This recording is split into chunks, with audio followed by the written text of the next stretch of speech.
Looking at our world from a theological perspective. This is the Theology Central Podcast, making theology central. Good morning, everyone. It is Wednesday, September the 14th, 2022.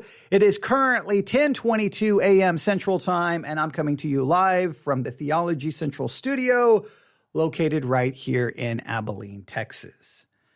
Now, today, it's all about one book in the Bible, and that is the book of Amos. Now, I don't know if I should say that's what the whole day is about, but we're going to start the day with Amos, and then if everything works out as planned, at 7 p.m. tonight, live streaming all across the internet, we'll be continuing our observational reading of Amos, starting in the goal is chapter 6. This is what we're going to try to do tonight. We're going to try to do an observational reading from Victory Baptist Church in Ovalo, Texas.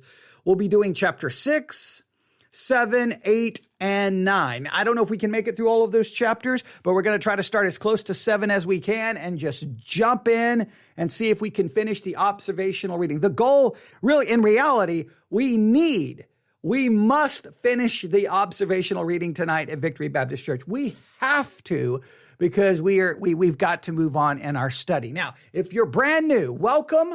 You've missed so very much. You're so way behind, but the easiest way to catch up, download the Church One app. That's Church O-N-E. Search for us, Theology Central. That's Church O-N-E.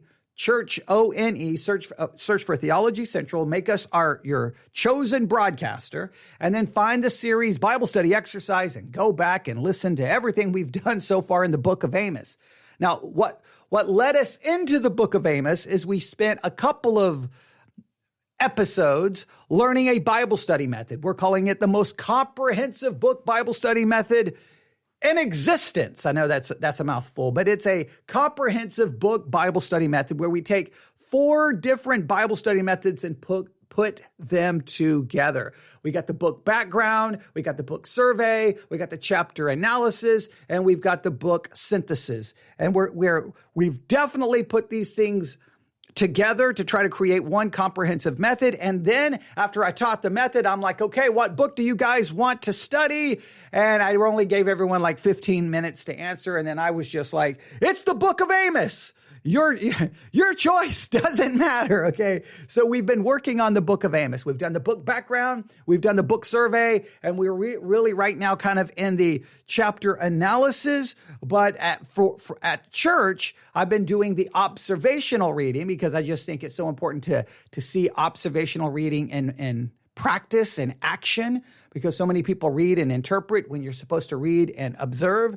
So, and we've even seen the struggles we're having. Well, it's very difficult to do a pure observational reading at church because I have to try to obviously give people something, like in a message kind of way. But it's still been a fun exercise. So we're going to finish that tonight. But what I'm adding to our discussion is because we've been given permission by Through the Bible Ministries, the late J. Vernon McGee, his ministry, they've given us permission to use their content. Now, technically, I can just play his content. I don't have to offer anything. I have permission to play it. But what we're doing here is we're kind of using it like we kind of do a sermon review, but we're kind of just listening to what he had to say in regards to the book of Amos, and we're kind of walking through it. In the last episode, we listened to J. Vernon McGee kind of give a little background study to the man, Amos. We were a little concerned that there was a lot of embellishing going on and adding things and creating a picture that may not be completely accurate to the text. You can draw your own conclusion. But then we've kind of reached Amos chapter 1, basically verse 2. Well, he's going to enter into the actual chapter now. So we're going to listen to J. Vernon McGee work through Amos chapter 1. This is to add to people who are working on the kind of verse by verse chapter analysis of chapter 1. This is to add and assist in that, to supplement what you're already doing. Remember, the goal of the Bible study exercise is not for you to listen to me. You listen to me to kind of guide you, but it's to get you actually studying for yourself. So I'm adding this to supplement what you're doing. It may help. It may challenge. It may make you go, wait a minute, I haven't thought of that. Whatever I can do to help, that will be wonderful. So Hopefully tonight we finish the observational reading. Hopefully right now we finish this kind of a verse-by-verse walkthrough of Amos chapter 1, and then we will just see how the study develops moving forward. I hope it's going well. Of course, if you're out there and you need any help or assistance, you can email me anytime, newsif@yahoo.com, newsif@yahoo.com. Also know there's curriculum available. If you want the curriculum, just email me, newsif@yahoo.com. We send you a link. It's free to you. I do want to thank those who support us. Someone sent us a donation today. Someone sent us a donation yesterday. We greatly appreciate that. That help covers the cost for the curriculum and all the books that we sent out and all the different things that we're always trying to do. But what we're trying to do is get Christians studying the Bible, actually focused on the Scripture, meaningful Bible study. And I hope we are accomplishing that in some way. For those who have been participating, I'm very appreciative. You are a constant encouragement and motivator for me to continue to do this series because, look, I know that I can turn on this microphone and talk about controversial issues. I know I can talk about what's going on in Christianity, about the news, and I could definitely build an audience much faster than trying to find people out there who want to just engage in meaningful Bible study. All right? So I know that this is in a sense, not helping the numbers and the number of subscribers and listeners. But I think this is what's necessary right now. I think if you look at the state of the church, they're already too distracted with politics and news and controversy and debate and arguing. If we could just get Christians to say, the Word of God, let me study it, let me read it, let me get involved with it, let me care about it, I think it would be a major help. So we're doing what we can to say, hey, for anyone out there who actually wants to engage in Bible study, then please subscribe to this podcast and we'll do our best to help you in that goal of yours, in that desire of yours. So I'm going to stop talking. We're going to go back to J. Vernon McGee. Amos chapter 1, have a Bible open, have your notebook ready. Here we go.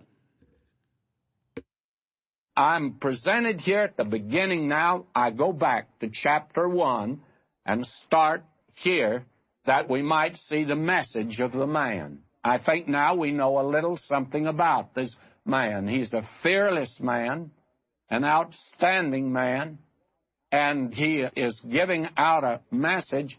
But the thing that really startles me is that this man has a world view. He has a global conception. He speaks first here to the nations that were contiguous to and surrounded the nation Israel.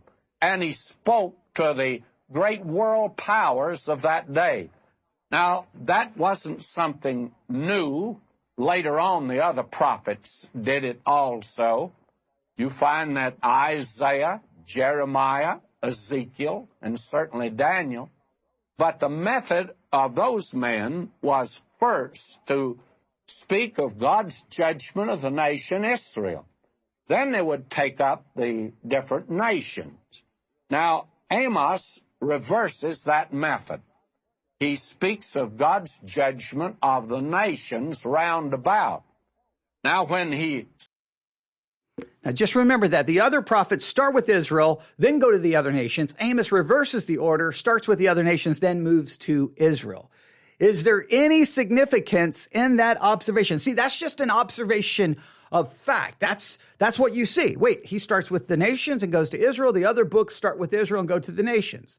That's a fact. Now, sometimes we can observe a fact and make more out of it than we should. Sometimes we can observe a fact and ignore it when we shouldn't. So do you think there's anything significant to that? Do you think it means anything? Is it any kind of a hermeneutical key? Let me know. I'm curious. I just think it is an interesting observation. Let's continue. Spoke at first there at the king's chapel. God was going to judge Syria. And God was going to judge these other nations that were round about, Philistia, Phoenicia, and Edom, and Ammon, and Moab. Why, everybody filled the king's chapel. He really was drawing a crowd because they were very glad for him to preach on the sins of the Moabites. you see, but not on their sins. There are a great many people today, they like for the preacher to preach on the sins of the Moabites, which they committed 4,000 years ago, or even longer. And that's all right, but don't step on our toes, or you're in real trouble. Well, this man, this is one place he exercises, it seems to me, a great deal of diplomacy. And he was an eloquent man. And this part, if you remember from yesterday, is somewhat interesting because in kind of his intro, he kind of said that Amos wasn't necessarily diplomatic. He seemed to paint him not as an eloquent speaker, but as kind of like a country bumpkin and you're, you know, like uneducated and didn't know much and he didn't fit it. And now he kind of paints a different picture, which is kind of weird. Like, why would you paint one picture and then he almost immediately reverse it? And you may not think he reversed it that much, but it still seems like, I think he got so caught up in his embellishing and adding and painting this picture that then once he starts, I don't know. You can draw your own conclusions. Here we go.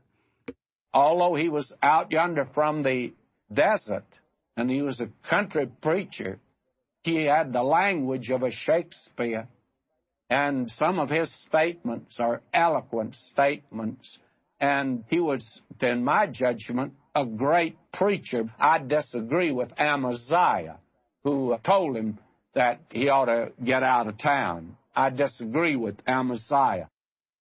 Now I'm reading verse 1 of chapter 1.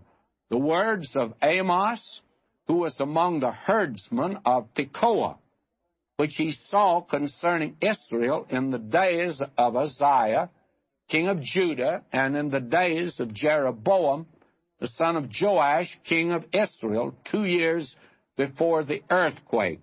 I'll not go into detail about the date. That earthquake is mentioned by Zechariah nearly 200 years after this. It was, according to Josephus, took place during the reign of Uzziah. Now, this is interesting that he tries to kind of pinpoint what earthquake this is referring to, because if you pick up a lot of other commentaries, you will read something like this. We have no independent record of this earthquake, so that phrase is no help to us in dating. So, J. Vernon McGee, we know exactly what earthquake this is. And Josephus tells us when it happens. Other commentators are like, we have no independent record. We have no idea what earthquake this is referring to. This doesn't help us in dating. Now, that's frustrating because it should either be we have a record or we don't have. It can't be both. So how can there be such vastly difference in opinions and what to do with that earthquake? This is what I would challenge you. Remember, especially when you start going through the chapter analysis and you go through verse by verse, there's things that can be interesting. But when you realize that, wait a minute, I'm not sure this is actually going to be of any actual help in understanding the chapter or the message, you got to know when to just say, I'm going to let that go and move on. I'm going to move on. Doesn't mean some other day, it's a rainy day and you got nothing to do. You're like, that earthquake, I'm going to go back and spend this rainy day trying to figure out when that earthquake occurred. By all means, you always want to have a notebook, in a sense, kind of just things to study, things to look at. Just when you're like, I don't really know what to study today, you can go to your notebook and just see that list of things, right? And when you finish one, check it off. When you finish one, check it off. And you can keep adding and adding and adding and adding and adding. Because whenever you're like, I don't really know what to study today, you can always have that notebook with things to study. But you got to know sometimes, like, do we try to figure out, do we know when this earthquake was? Well, these people say, here's pro, we know when this earthquake happened, and here's team, we don't know, and try to figure out which team is right. I think if you do that, you're just going to miss the point of Amos chapter 1. So it's always hard to figure out. You got to ask yourself, is this pursuit going to help me understand Amos chapter 1, better interpret it and better understand the message? If not, then write it in a notebook and come back to it later. Be that as it may, that is really not the important thing, other than it does help us to see that he was a contemporary with Hosea, and he's one of the first of the prophets. and he is a prophet to the northern kingdom. Now will you notice? And he said, the Lord will roar from Zion and utter his voice from Jerusalem, and the inhabitants of the shepherds shall mourn, and the top of Carmel shall wither. Now, this, of course, is very figurative language in many ways, and very eloquent. The Lord will roar from Zion. Now, you will recall that Joel used that expression later on. It suggests the roar of a lion as it pounces upon its prey. And believe me, this is some way to begin.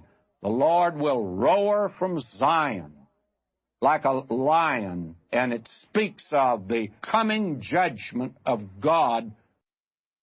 That's the main thing right there. We talked about, does this roar is a roar of a storm, a roar of a lion? We kind of looked up the Hebrew word, kind of points us more to the lion concept. But here's the thing you really need to understand, that the Lord roars from Zion is the idea that a message of judgment. The first two chapters of Amos describes the judgment of the Lord, first against Gentile nations, then against Judah, then Israel. The Lord roars from Zion. It's a roar of judgment.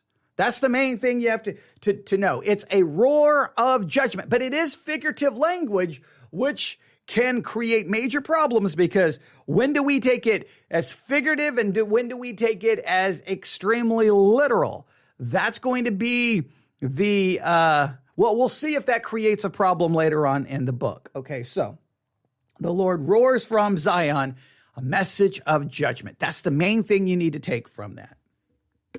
Upon the nations that were round about, and the habitations of the shepherds shall mourn, and the top of Carmel shall wither. And that speaks apparently of a drought that was coming, and of a famine that would come upon the land. Now, he talks about a famine, a drought that's going to come upon the land. I asked everyone to tell me what they think. I haven't heard from anyone yet, but let's go through this. First, he's going to roar from Zion. He's going to roar from Zion, and then he's going to utter his voice from Jerusalem. Now, I think there's a possibility. The reason he's emphasizing he's going to utter his voice from Jerusalem is because it's contrasting Jerusalem from what Israel had done and establishing basically rival centers of worship in Dan, Bethel, and Gilgal. They set up other places of worship as centers of worship in Dan, Bethel, and Gilgal. So when it says the Lord speaks from Jerusalem, it's reminding Israel where the true center of worship is, where God is. You've got your places of worship, but God is going to utter his voice, as it says. He's going to utter his voice from Jerusalem. In other words, your places of worship is in conflict with the true God, because the true God is going to utter his voice from Jerusalem, which is the true center of worship. I think that that's kind of what is going on here. And the shepherds mourning and the top of Carmel withers. I'm not so sure, or melts. I think the King James uses the word melts.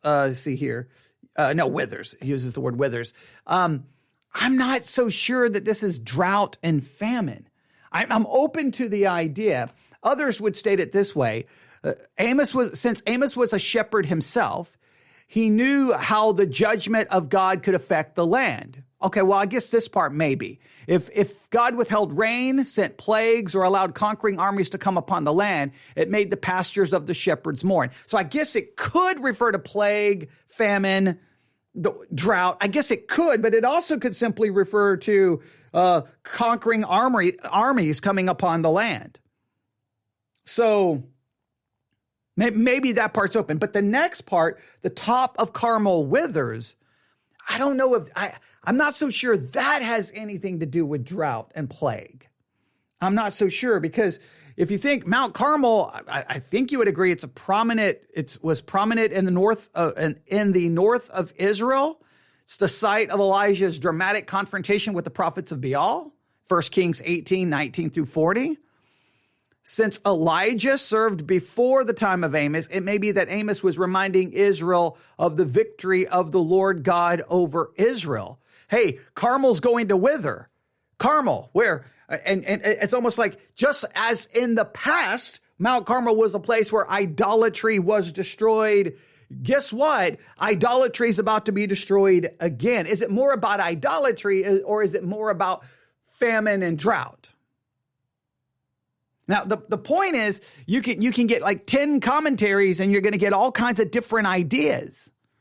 So what do we do? So this is the problem. You're going to go, well, what do I do? What do I do? Okay, sometimes when you realize everyone's got a different opinion, you got to take a step back and go, what's the basic message? Well, the Lord will roar from Jerusalem. Judgment is coming. This judgment is from Jerusalem, and the habitations of the shepherds shall mourn, and the top of Carmel shall wither. Obviously, judgment is coming, and negative, bad things are going to occur. Whether we can clearly identify them, they're mourning because judgment is coming, whether that judgment shows up in drought, famine, plague, or armies, and the Mount Carmel is going to wither, that judgment is coming. And yeah, you may want to you may want to try to explain it. Sometimes you just got to make sure you understand at least the main concept of it. It would be a famine that would extend throughout the entire land. I came over Carmel, where Haifa is, and I noticed how beautiful it is there, and the wonderful shrubbery they have today, and the lovely flowers that are there. Must have been that way in the day of Amos, also in the day of Elijah. But now there is coming this drought, that Carmel that was so beautiful shall wither.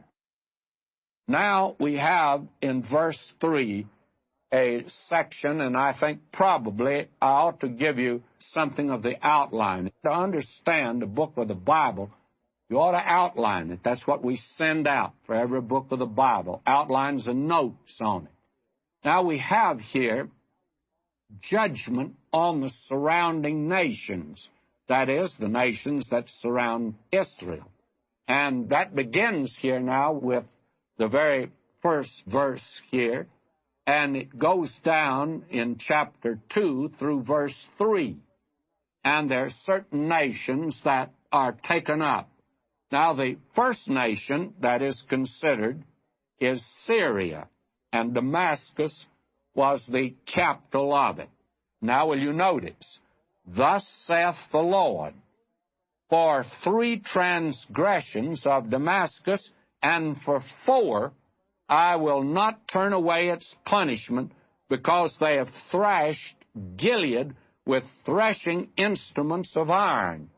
Now, what are we talking about here? Well, may I say to you, when he says not for just 3 and not for 4, he's not attempting to give you a list of them. He means not 3 and not 4, and he could have said not 5, not 6, for many transgressions. In other words, the cup of iniquity was filled up, and nothing now could hold back the judgment of God that was coming upon that land. Now, he says that the thing that they have done, they have used these thrashing instruments. Those thrashing instruments were sharp, and they were to beat out the grain. And that's the way that they had treated Gilead. Now, what does he mean by Gilead? Well, Gilead was on the east bank of the Jordan. It was the land that actually came up as far as the Sea of Galilee, and you have Reuben and Manasseh, rather the half-tribe of Manasseh, and Gad, the tribe of Gad. They stayed over on the wrong side, and Syria, that's right north of there, came down. Now, they had come down against God's people and just thrashed them, and he is judging them for their cruelty, for their brutality, and for their cruelty. Now, we're going to see that that has a record in the historical books of the Bible, and there's always a different reason that God judges these other nations. I read verse 4 now. But I will send a fire. So just that we have a little bit of information here, the region of Gilead belonged to Israel, and God promised to judge Damascus and the Syrians for coming against the land of God's people and inflicting such complete destruction that it would be as if a deep plow had been run through the land. Threshing sledges with iron prongs or teeth are probably a figure of speech implying extreme cruelty and utter thoroughness in the treatment of those who oppose. So the idea of, once again, we have figurative language that, hey, you threshed them, you came through, you inflicted great cruelty upon them. All right. And then if you look at that verse, look at verse 3. Thus saith the Lord, for 3 transgressions of Damascus and for 4. In other words, sin upon sin upon sin upon sin. All right. I'm going to bring judgment. I will not turn away punishment because you have threshed Gilead with threshing and instruments of iron. And then it says, but I will send a fire in the house of Hazael, which devour the palaces of Ben-Hadad. I will break also the bar of Damascus, cut off the inhabitants from the plain of Avon, and him that holdeth the scepter from the house of Eden, and the people of Syria shall go into captivity unto Kir, saith the Lord. So you've got Damascus, you've got Syria, you've got these other places. We do know this. The people of Syria shall go to captive to Kir. This seems to have been fulfilled in 2 Kings 16:9, which describes when the Assyrians attacked Syria because King Ahaz of Judah paid them to. So the king of Syria heeded him, for the king of Assyria went up against Damascus and took it and carried the people to Kir and killed Rezin. 2 Kings 16:9 seems to be where this was fulfilled. It seems to be. Into the house of Hazael, which shall devour the palaces of Ben-Hadad.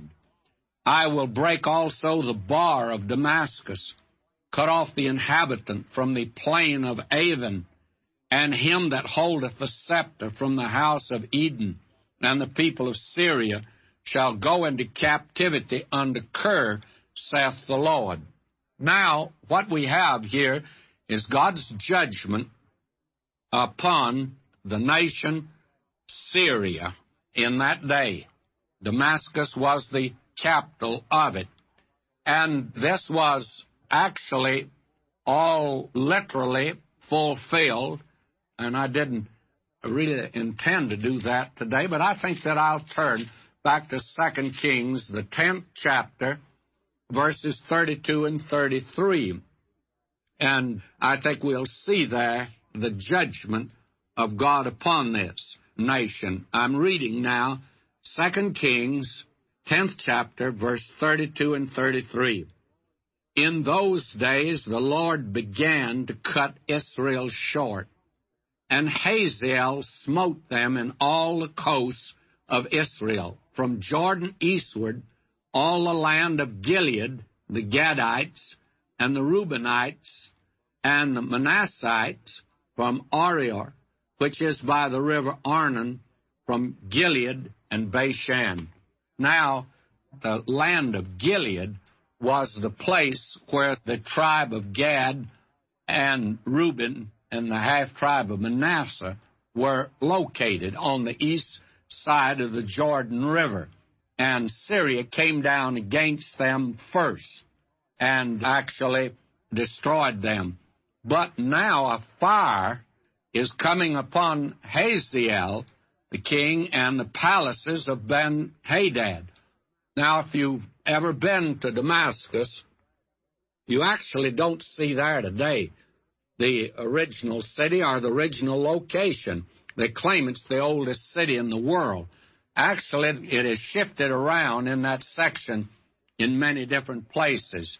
It's been burnt to the very ground, and this was one of the occasions when this took place. Now, he speaks here that he had even cut off the inhabitant from the plain of Avon. Well, now, where is the plain of Avon? If you travel from Beirut to Damascus, you go by a place that's known as Baalbek. Well, Baalbek is actually in the plain of Avon, and the ruins there are spectacular. Later on, the Romans, because it's such a lovely area, they attempted to put in a great population there, and those temples there certainly testified to it. But actually, that place, Baalbek, has been destroyed, and the great population is no longer in that area. Now they were to be taken captive by the Assyrians. That means their captivity under Ker. That was a province in the Assyrian Empire. It's well to have a geography before us that makes all of this understandable. And you must remember, when you're reading the Bible, you're not reading about the never, never land, and you are not reading about some place that's in outer space. We're talking about reality. Even when you talk about heaven in the Bible, you're talking about reality. Now will you notice verse 6? Thus saith the Lord, for 3... Now I'm going to stop right here and give you a little homework assignment, all right? Very important, all right? So Amos gives you this, is it a prophecy? Or is he reminding them what happened? All right. So, thus saith the Lord, for 3 transgressions, and 4, I will not turn away from the punishment, therefore, because they have threshed Gilead, but I will send fire, and I will break the bar of Damascus. Right. And then we read that. Now, that sounds like something that's going to happen. Now, everyone says it's fulfilled. He went to 2 Kings 10, which is interesting. I think the fulfillment may be in 2 Kings chapter 16, verse 9. So here is the thing. When was Amos speaking these words? What year was Amos speaking these words? Right? Was it before 2 Kings 16:9, or was it after 2 Kings 16:9? When does 2 Kings 16:9, when does the events of 2 Kings as they're recorded, when do those events occur? Right? When do those events occur? And when does Amos speak these words? If the events occur before Amos speaks these words, then do we read this as, hey, this will happen? Or does he speak it before the events in 2 Kings occur? That, I think, because everyone says 2 Kings is the fulfillment. If 2 Kings is the fulfillment, then Amos would have to speak those words before that. Look at the dating and just see if there's what you find. I'm not going to tell you anything. I'm not going to give you any clues. Tell me what you find. I want to be. I almost want to. I almost want to bribe people into doing that. I'll send you something, okay? But no, just for the fun, the pleasure and the privilege of studying God's word. Figure out the dating for Amos, the events of Amos. When is he speaking these words? And when do the events of 2 Kings chapter 16, verse 9 occur? All right. You say, well, the answer is obvious. It may be, but I want you to look it up. It may not be obvious. I want you to look it up. I want you to see if we find anything here. He appears, and it's weird. He went to 2 Kings 10 and ignored 2 Kings 16:9.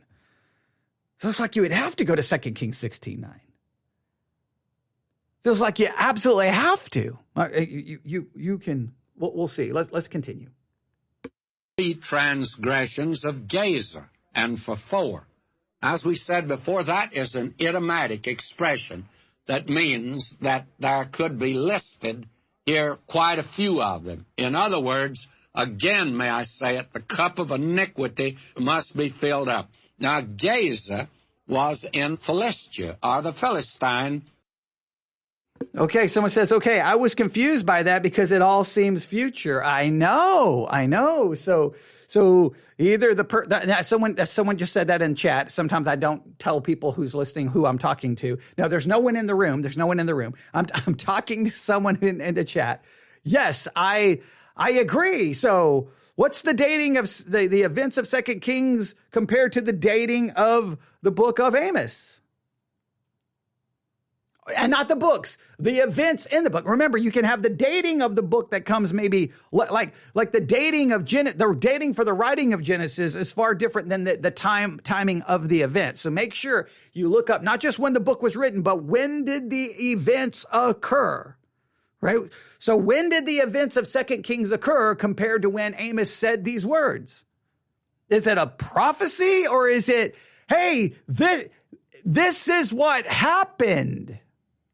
That's a whole different way of interpreting it, right? Because if he's saying, hey, listen, guys, like he's getting ready. The reason he starts with all of these other nations is because before he gets to Israel, he's reminding them of all the ways God has judged other nations. Or is it just all, this is going to happen, and this is going to happen, and this is going to happen? Which is it? Oh, this could be a fun day, causing everyone to be confused. All right, but you got to go find the dates. I'm not going to give it away. I do not get paid enough money to give you answers. I just get paid enough to give you questions. You want more answers? I need more money. I'm joking. No, I'm doing this because I'm trying to get, you see, there are 5, thus saith the Lord sections. Are all 5 in different places? I'm not sure I understand the question. In the Bible, that is. I'm assuming they're in different places.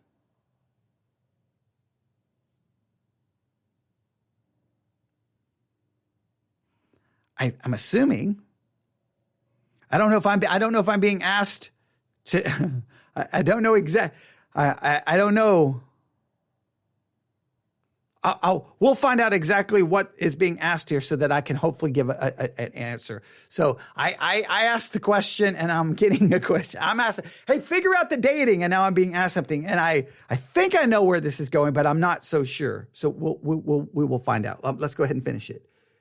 Okay, all right. It says too hard to explain here. Move on. Okay, they'll let me know. They'll let me know exactly what they're referring to, and we'll bring it into it the next episode, or maybe we'll mention it tonight in the observational readings.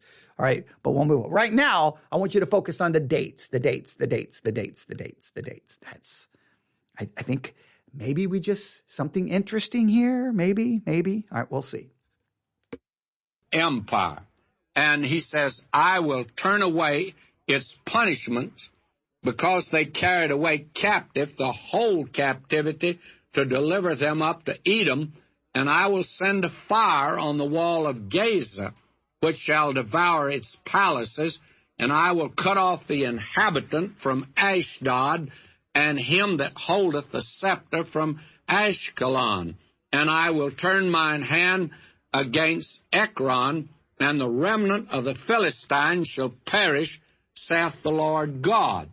Now here is a judgment against the Philistines. For what? For making slaves.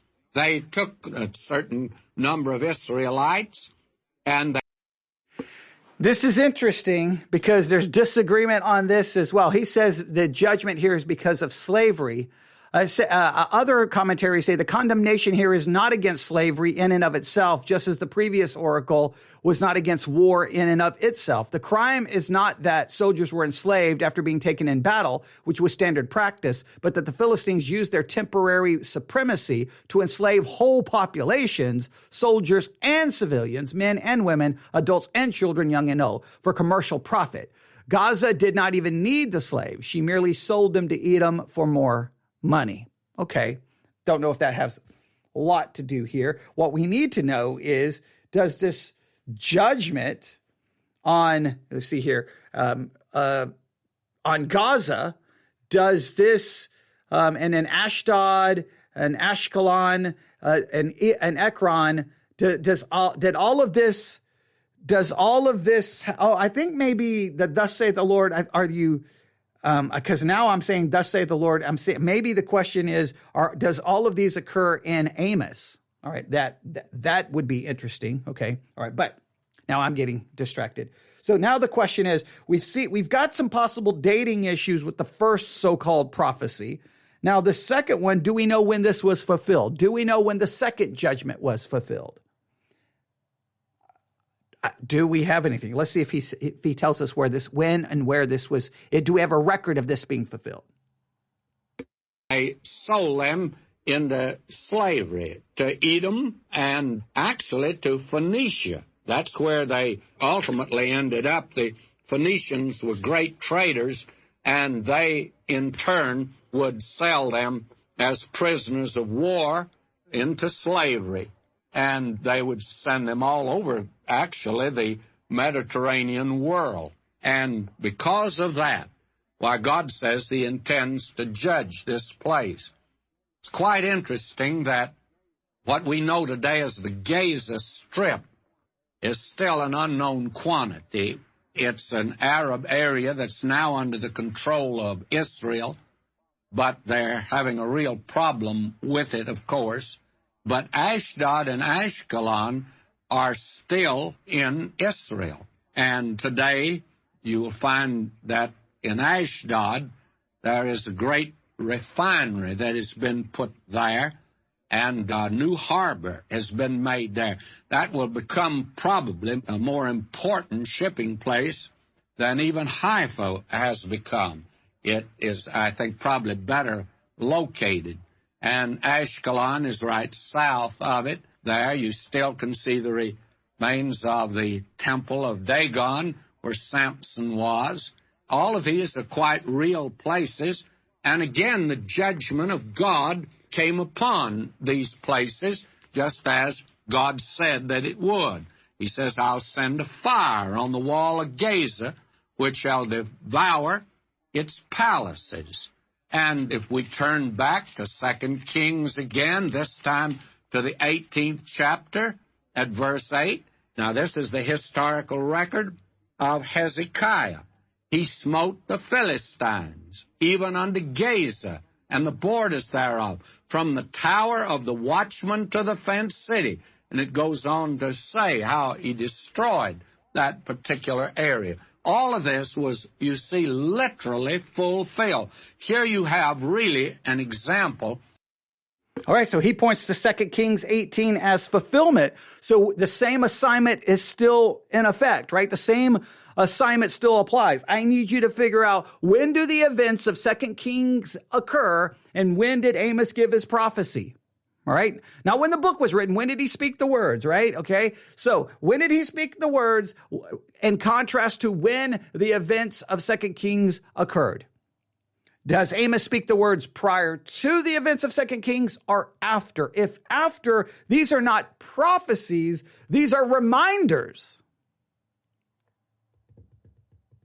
And someone just said, okay, I think what they're asking, the thus saith the Lord, they all seem to appear in Amos. Okay, that could be interesting. And all right, we will definitely do something with that. But right now I want to make sure the focus is on this dating situation that's arising here, which I have been waiting for someone to go, but wait a minute. I was waiting for someone to at least raise the question. Now, it may not be an issue. It may be an issue. I'm not telling you one way or the other. You got to let me know. I'm going to see who's going to tell me first today. Also a fulfilled prophecy. That makes this section here particularly interesting, and it puts down a pattern for the way God will fulfill prophecy in the future. Now, he's referring to it as prophecy, that Amos is giving a prophecy that was fulfilled in 2 Kings. Meaning that Amos is speaking it prior to the event occurring. That's the way he just implied, right? Am I missing? If I'm missing anything, if I'm confusing this, let me know. But it's something. The only thing I'm good at is raising the questions. Okay, I may not be good at anything else, but I'm good at raising I'm the one sitting in the class going, "Wait, I got a question. Wait, I got a question. I got a question. I got a question. I got a question." All I'm good at is asking the questions. But someone's got to ask the question. Come on. We've got to. This is key in how we interpret this entire section. We come in verse 9 here to another, that is, the judgment against Phoenicia. And the judgment against them is not only for selling slaves, because you see, the Philistines sold them to Phoenicia, and Phoenicia in turn sold them out in the world. They were great tradesmen of the world of that day. But the important thing, for breaking their treaty. You see, they had a treaty with Israel. Hiram, king of Tyre, had been a personal friend of David. and they had enjoyed a great deal of friendship, not only worked together, they stood together. But now they've broken the treaty. Now let me begin reading here, and I'll begin reading chapter 1 now, verse 9. Thus saith the Lord, for 3 transgressions of Tyre, and for 4. Now that, again, I must repeat, is an idiomatic expression, meaning not just giving them ad seriatim. He says, I'm not going to give 1, 2, 3, 4, 5, 6, 7, 8, 9, 10 reasons, but 3 for 4, and he said I could just list probably 100, but the main ones he will mention. I will not turn away its punishment, because they delivered up the whole captivity to Edom, and remembered not the brotherly covenant. In other words, they broke a covenant that they had with Israel. But I will send a fire on the wall of Tyre, which will devour its palaces. Now, I'm not going into detail here because we did that before, of how God judged Tyre. First, the Assyrian came against Tyre. He was not able to take the city. There's been a question whether Nebuchadnezzar did or not, but I think it's conceded that what Nebuchadnezzar did, he forced the Tyrians, and this was the great city of the Phoenicians, to retire to an island that was out some distance, probably a mile or maybe not over a half a mile. I've walked that distance through there several times, and I don't think it could be a mile. But anyway, they were retired out to that island, and they built their city there, and Nebuchadnezzar destroyed the old city that was on the mainland. And then about 250... So Nebuchadnezzar, and then someone else comes along. Does anyone know who comes along to destroy Tyre? Does anyone know? Does anyone know? Oh, come on, you got to know this. You probably learned it in school, right? You're saying, I didn't go to a Christian school. I know, you learn it in secular history. Let's see who he names. Let's see if I'm right. Years later, Alexander the Great came along. He saw that. Ding, ding, ding, ding, ding, ding. Alexander the Great. When did Alexander the Great destroy Tyre? If that's the fulfillment of this, then is this one future or is this one past? Now you got to know the dates of Alexander the Great destroying the city of Tyre.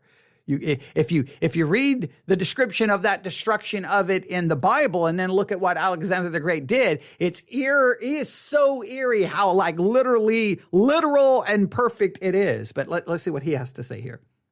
City, very prosperous, very wealthy, out on the island.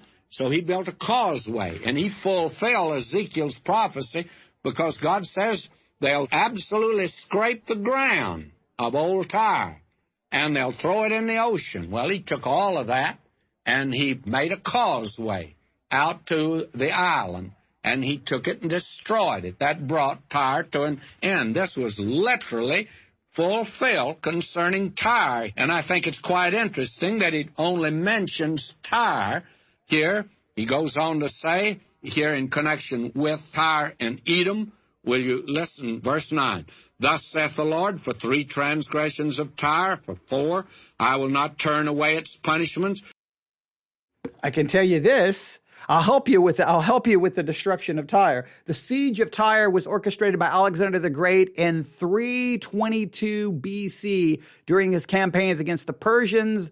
And the Macedonian army was unable to capture the city, which was a strategic coastal base on the Mediterranean Sea, through conventional means because it was an island and had walls right up to the sea. And you can read all about it. You don't even need any biblical sources. You can read about it. It's just, now the Bible gives the prophecy of the destruction of Tyre. So is what Amos is referring to there, is he referring to what Alexander the Great was going to do or what Nebuchadnezzar did? Now, so we need to find out when Nebuchadnezzar destroyed the city, and then they retreated out to the island fortress, and then 250 years later, Alexander the Great comes along. So which one is Amos referring to? Which one is he referring to? Now, so you got to have the date of when Nebuchadnezzar came against Tyre, and then 250 years later. So if it's 250 years later, 322 BC, you back it up, 250 years before that. Now contrast that date with when Amos speaks his words. So here's what you're gonna have to follow. If some of these judgments are not prophetic but are reminders, and some of them are, do you see how this could lead to lots of questions in interpreting this? Because they delivered up the whole captivity to Edom, and remembered not the brotherly covenant. But I will send a fire on the wall of Tyre, which shall devour its palaces. And that's a very interesting expression, you see, that the very walls would be torn down. Then he moves immediately now to Edom. And the judgment against Edom is because of a revengeful spirit. And back of revenge is ordinarily jealousy. And they were jealous of their brother. You see, Edom was Esau, and Israel is Jacob, and they were twin brothers. Verse 11, thus saith the Lord, for 3 transgressions of Edom, and for 4, I will not turn away its punishment, because he did. Just notice what's interesting here is he's not giving, 2 of the judgments he points to 2 Kings. One, 2 Kings 10, which I think it should be actually 2 Kings 16. Then he points to 2 Kings 18, but he doesn't deal with the dating. He doesn't give, if 2 Kings is the fulfillment, then was Amos offering a prophecy? Is he offering a reminder? Then he goes to the destruction of Tyre, and he says, that's Alexander the Great. Okay, well then was that past or future as well? He's not dealing with any of the possible dating situations here in this chapter. So we may have to do some sermon reviews and see how many pastors deal with the dating. It would be interesting to know. I may just choose 3 random sermons on Amos chapter 1. Remember we did the 3 random sermons on Mark 2 and saw nobody addressed the massive issue here. What's going on here? We got some major issues in Mark 2:26, right? But no, nobody addressed it. They just ignore them, right? We're not going to talk about that. I'm assuming someone has to talk about this issue. Someone, all right? So it would be interesting if we just choose 3 random, what would we find? We could, joking, but we could take bets. All right, come on. $50, which one? Are they going to address it or not address it? And then no matter what the answer is, I get everyone's money. Okay, all right. No, I'm joking. All right, here we go. Slew his brother with the sword, and did cast off all pity, and his anger did tear perpetually, and he kept his wrath forever. But I will send a fire upon Teman, which shall devour the palaces of Bozrah.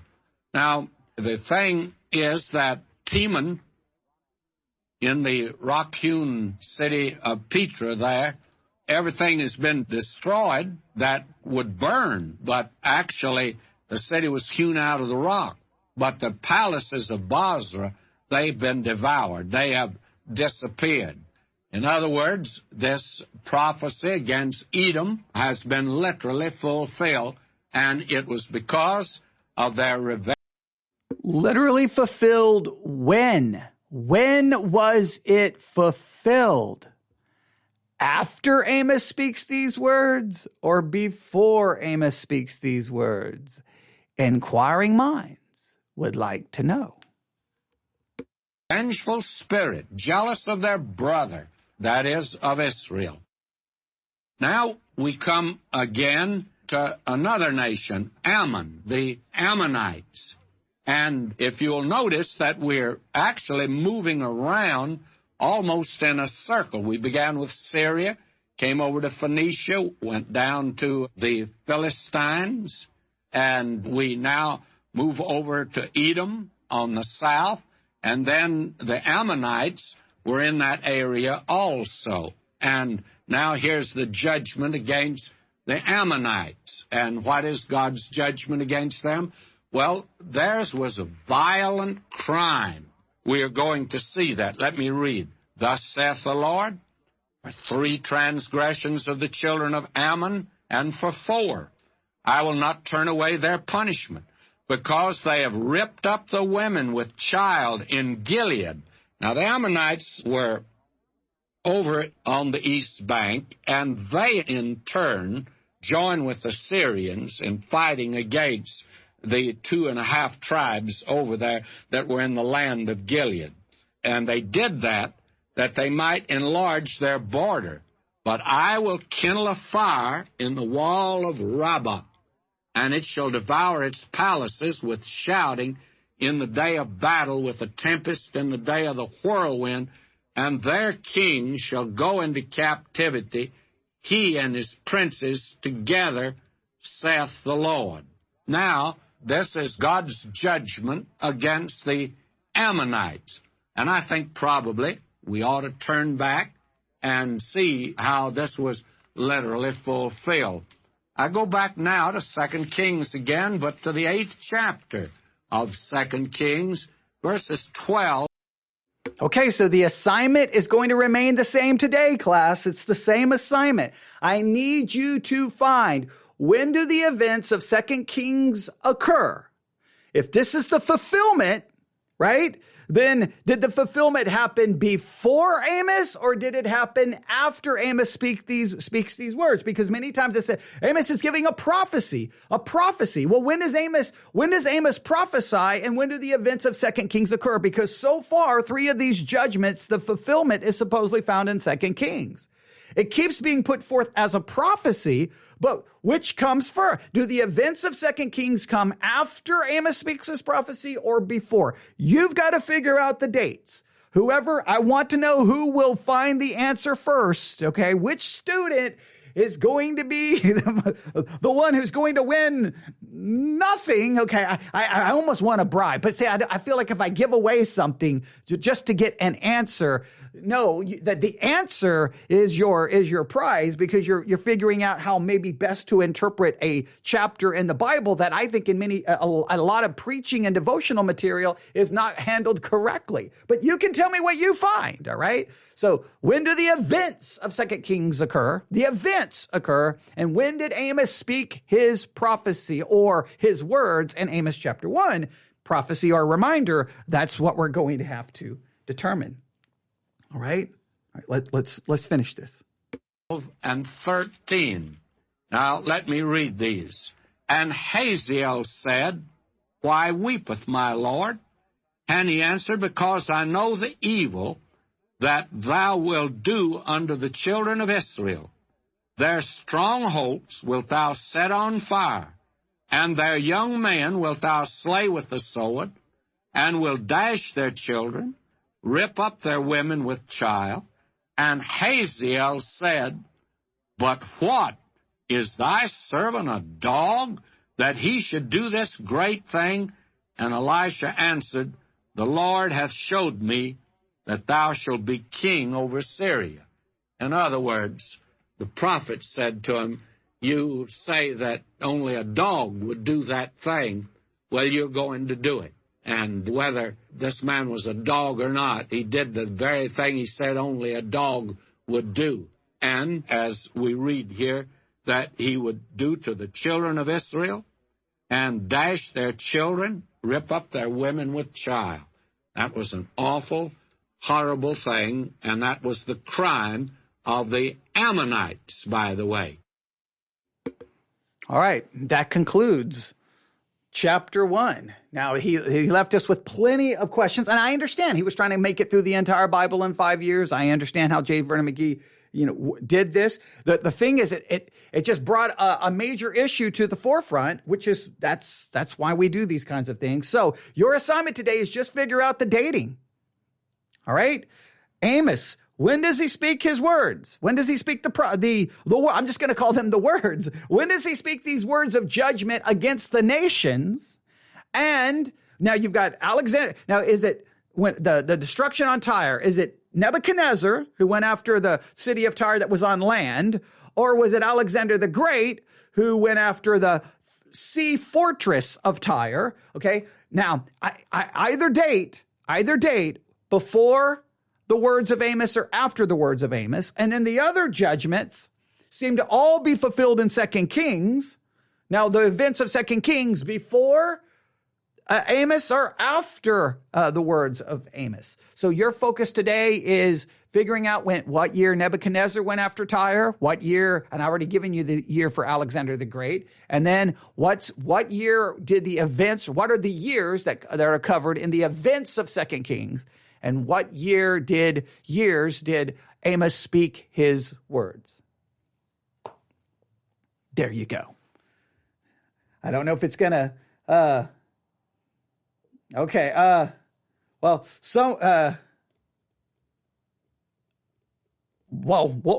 see. We'll see how this goes. All right. I was going to respond to some things in the chat, but I'll just leave it there and see what people discover. Now, the goal tonight at 7 p.m. is we're supposed to continue our observational reading at Victory Baptist Church. But I have a feeling that maybe we won't get to the observational reading, and we may be working on some dating issues. We will see. It'll